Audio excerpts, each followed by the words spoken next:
Bonjour tout le monde, bienvenue à ce 20e déjà épisode de Parlons Crime.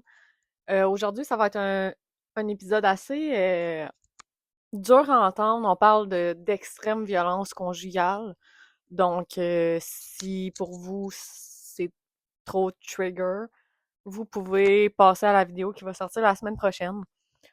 Pour les membres de mon Patreon, euh, je vais vous sortir une vidéo bonus ce mois-ci. Donc, c'est tout. Et voilà. Donc, on va commencer cette histoire. Donc, le matin du 6 décembre 2009, en Ontario, il y a un homme extrêmement paniqué qui appelle le 911 en criant que, à son réveil, sa femme, Donna Jones, était morte. Il dit vite, ma femme ne respire plus, ma femme, je viens de me réveiller, ma femme est morte. Il y a un ambulancier qui a calmement expliqué à l'homme comment effectuer des compressions thoraciques puis une respiration artificielle par téléphone. L'ambulancier a dit que c'était très important pour sa femme à ce moment-là. Mais lorsque les ambulanciers sont arrivés à leur domicile de Bayshore, ils ont trouvé Donna Jones extrêmement blessée. Qui est Donna Jones? Elle a grandi dans un foyer où son père la rabaissait beaucoup. Il lui apprenait à honorer son mari. Elle était complexée par son poids et son apparence. Elle est diplômée de l'Université de Carleton. Elle occupait un poste de fonctionnaire à l'Agence canadienne d'inspection des aliments. Ses amis la décrivent comme pétillante, extravertie, puis est vraiment là un vrai rayon de soleil. La famille, les amis et les anciens collègues de Donna se souviennent d'elle comme d'une femme joyeuse, attentionnée, dynamique, qui aimait le sport et les enfants. Sa sœur, Jennifer Jones, elle l'a décrit comme la meilleure sœur qu'elle aurait pu avoir. Là. Elle l'a toujours écoutée puis elle lui a tout le temps redonné confiance en elle.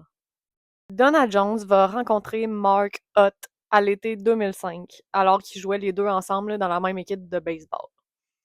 Elle va rapidement commencer à s'éloigner de ses amis puis de sa famille. Son rendement au travail, qui était auparavant excellent, commençait là, à se décliner. Ses amis ont commencé à remarquer des signes de violence conjugale comme des ecchymoses sur le corps de Donna, puis des conversations téléphoniques où Mark l'insultait énormément. Il l'appelait fréquemment pour prendre de ses nouvelles là, lorsqu'elle était avec ses amis. Un jour, il y a une collègue qui a été témoin d'un appel où ce que Mark disait à Donna qu'il était mieux de rentrer à la maison ce soir-là, sinon il allait la tuer, elle et toute sa famille. Donna, elle aurait seulement répondu « Mark, je serai à la maison ce soir ». Il était censé se marier en septembre 2007, mais avant le mariage, il y a des amis de Donna qui avaient planifié une intervention formelle pour la supplier d'annuler le mariage. Mais bien évidemment, ça n'a pas fonctionné, donc ils sont tous pas allés à son mariage, malheureusement. Donna semblait toujours sous l'effet de médicaments. Elle avait des bleus en forme d'empreintes de main puis des marques sur ses poignets qu'elle attribuait à des rapports sexuels violents. Le comportement de Donna envers son conjoint était plus qualifié de maternel qu'un couple. Elle a confié à des amis qui avaient besoin de beaucoup de soutien puis que c'est seulement elle qui pouvait lui apporter le soutien dont il avait besoin. À l'été 2009, Donna apportait des cols roulés sous la chaleur intense, puis un maquillage épais pour essayer de camoufler ses ecchymoses, mais les gens les voyaient pareil, ça fonctionnait pas vraiment. Elle boitait constamment. Elle avait une lèvre fendue qui ne guérissait jamais, puis elle avait des brûlures atroces là, sur ses bras et ses jambes. Elle a dit à ses collègues que c'était lié à un accident là, pendant qu'elle faisait à manger dans sa cuisine. Mark qui dépendait émotionnellement et financièrement de Donna. Donna, elle s'en allait déclarer faillite après qu'elle aille acheter à Marc tout ce qu'il voulait. Là, elle a acheté un camion, un VTT, une motoneige, un snowboard, puis plein d'autres choses qui coûtaient extrêmement cher. Là. Puis plusieurs mois avant la mort de Donna, des brûlures sur ses bras étaient apparues qui semblaient s'être infectées gravement, mais Donna aurait refusé, selon Marc, toute assistance médicale. Lorsque les ambulanciers sont arrivés sur les lieux, ils ont trouvé Donna couchée sur un matelas dans le sous-sol, était en, était en rigidité cadavérique, là, était clairement morte. Elle avait beaucoup de plaies ouvertes. Elle avait la peau qui pelait et qui collait à ses vêtements. Elle avait le visage très enflé puis les deux yeux au beurre noir. Elle avait aussi des bandages ensanglantés qui couvraient un de ses bras. Puis les ambulanciers, ils étaient horrifiés de la scène, puis ils n'arrivaient pas à croire qu'elle était restée aussi longtemps là, sans aucun soin médicamenteux, là, malgré toutes les blessures qu'elle avait sur son corps. Tara Anderson, c'est l'inspectrice là, qui arrive sur les lieux, puis Mark va lui raconter que Donna, elle avait bu, était ivre, puis était tombée dans un feu lors d'un événement professionnel à son travail, mais qu'elle avait refusé de consulter un médecin par haine des hôpitaux. Plus tard à la maison, il a dit qu'elle était tombée, puis qu'elle s'était cognée la tête contre le cadre de lit et le mur.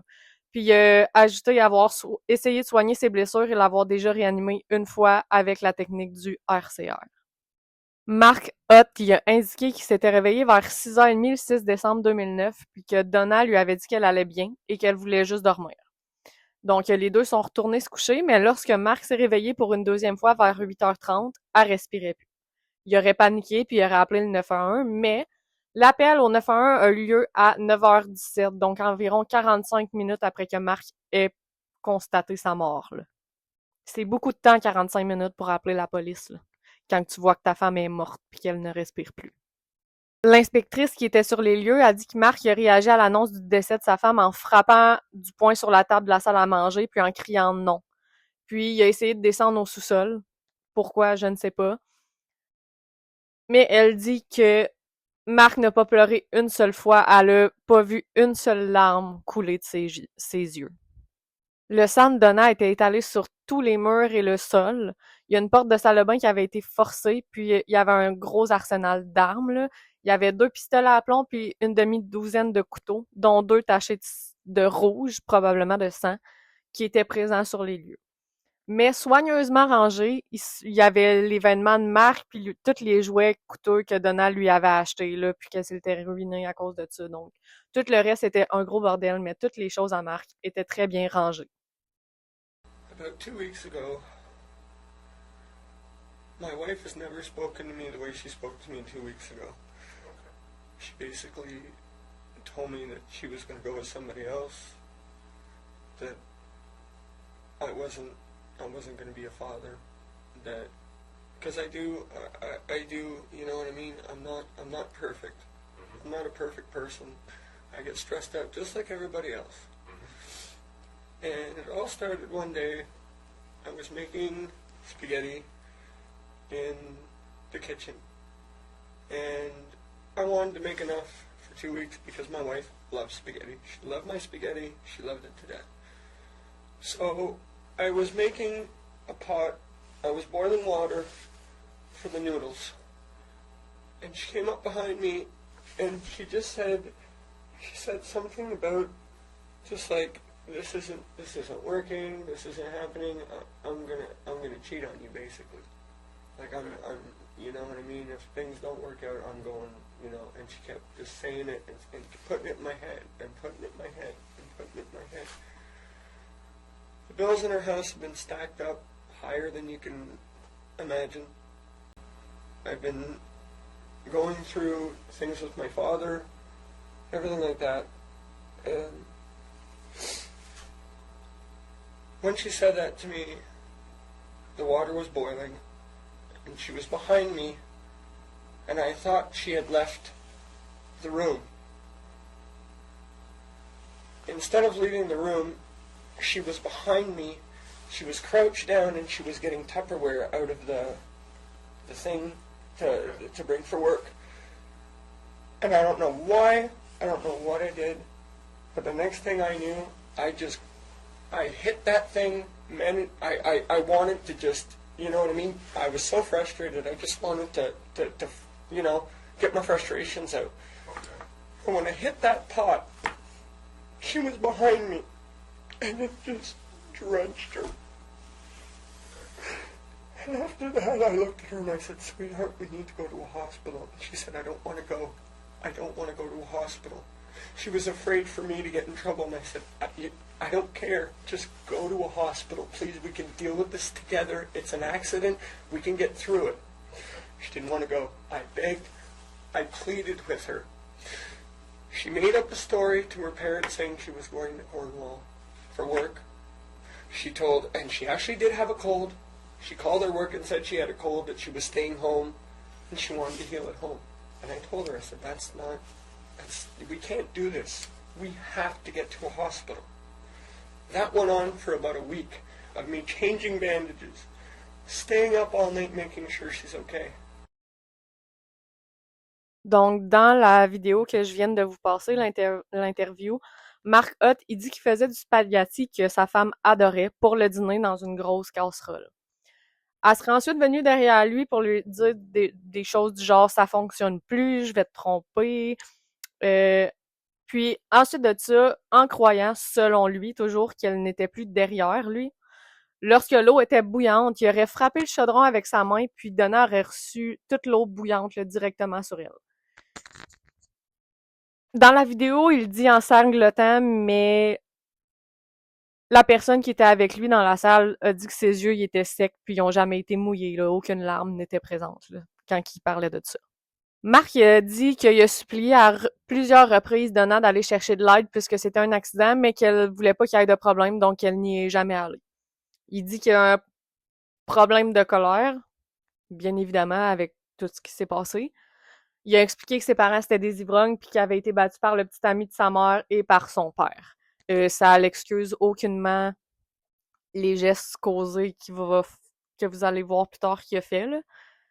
Ça reste une horrible personne, même si tes parents ont été méchants ou violents avec toi, tu peux briser le cercle au lieu de refaire la même chose. Dans les interviews qui ont jamais été divulguées, Marc aurait chuchoté « Pourquoi n'es-tu pas allé à l'hôpital? » alors que l'inspecteur quittait la pièce, mais que la caméra continuait de tourner. Il a aussi raconté que Donna s'était battue à coups de pied et de cris pour éviter l'hôpital la veille de sa mort. Comme on peut voir, c'est Donna qui voulait pas, c'est Donna qui nanana. Tout le temps remettre la faute sur l'autre au lieu d'assumer tes conséquences. Au lieu d'assumer les actions que tu as faites. Donc, l'autopsie a révélé que presque aucun centimètre du corps de Donna n'avait été épargné là, par la colère de Marc. Donna avait été brûlée par eau bouillante, puis les ondes de brûlure étaient en forme de ses bras, ce qui laisse croire qu'elle savait que le déluge d'eau bouillante y allait arriver, donc elle a mis ses mains pour se protéger. Il lui avait laissé de vieilles fractures jamais soignées, dont une fracture au bras en forme de matraque, comme si elle avait eu un coup, évidemment, de cette matraque. Elle avait aussi des côtes cassées, comme si elle avait reçu des coups de pied. Marc a tiré à 29 reprises sur Donna avec son fusil à plomb. Certaines de ces blessures horribles, dont un nez cassé, un traumatisme crânien récent et au moins 2 des plombs, lui avaient été infligés après sa brûlure à l'eau bouillante. Le médecin légiste a aussi déclaré qu'elle serait restée allongée là, mourante, sans rien faire d'autre la veille de sa mort, alors que Marc avait affirmé qu'elle s'était débattue à coups de pied et de cris pour pas aller à l'hôpital. Mais clairement qu'elle avait pas assez de force pour faire ça, donc c'était clairement un mensonge. Puis selon l'autopsie, Donna Jones serait morte 12 heures avant que l'appel au 911 ait été fait par son mari. Donc, l'inspectrice Sarah Anderson, elle a décrit la scène de la maison comme horrible puis qu'elle n'avait jamais rien vu de tel là, dans sa carrière. Elle dit qu'elle avait constaté de graves brûlures sur le ventre, les bras et les jambes de Donna. Elle avait également deux yeux au beurre noir, des égratignures et des trous aux jambes faits par le fusil à plomb.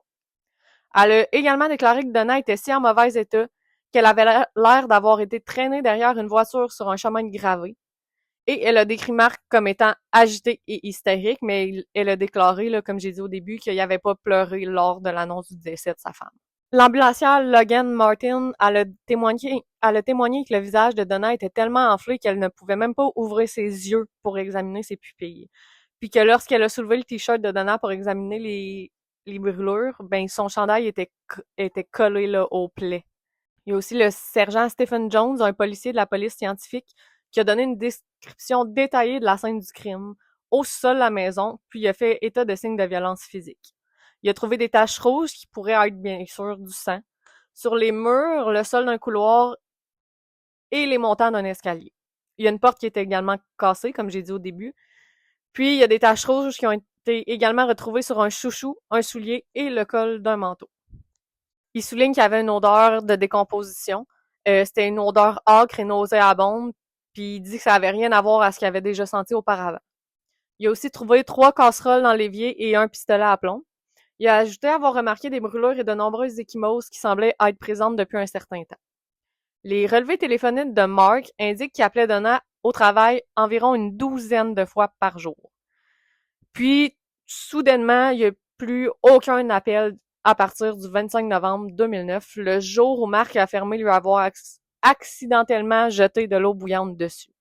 Ces relevés téléphoniques indiquent également que des appels étaient fréquemment passés à l'extérieur du domicile du couple après qu'il ait brûlé le Donna. Après le 25 novembre, le téléphone cellulaire de Mark a été utilisé à Aylmer, à Québec, à Vanier et à Kirkwood.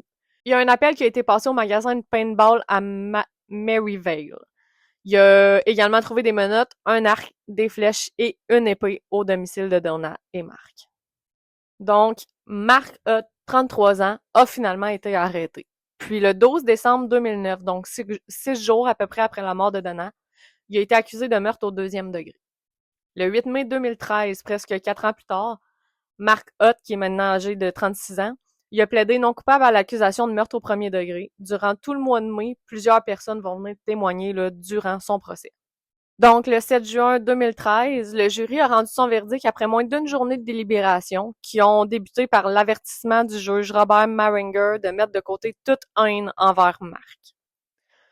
Ce qui est quand même très dur à faire quand tu vois tout ce qu'il a fait à sa femme, c'est dur de pas avoir une haine pour cet homme-là, honnêtement. Là. Le jury a donc déclaré Marcotte coupable du meurtre de Donna Jones, brûlé et battu, qu'il avait torturé pendant les 12 jours qui ont suivi sa mort. La procureure Vicky, en tout cas. La procureure elle a soutenu que Mark Hutt avait délibérément ébouillanté Donna avec de l'eau bouillante après 4 ans de violence physique, mentale et financière. Puis il avait choisi qu'elle meure d'infection, appelant les secours seulement à ce moment-là pour pouvoir dire qu'il s'agissait d'un accident. La procureure a exprimé sa gratitude envers les jurés et espère que la compréhension de la dynamique d'une relation horriblement abusive sera éclairante pour les autres. Donna Jones était le 7e homicide de l'année 2013 à Ottawa sur un total de 9 pour cette année-là.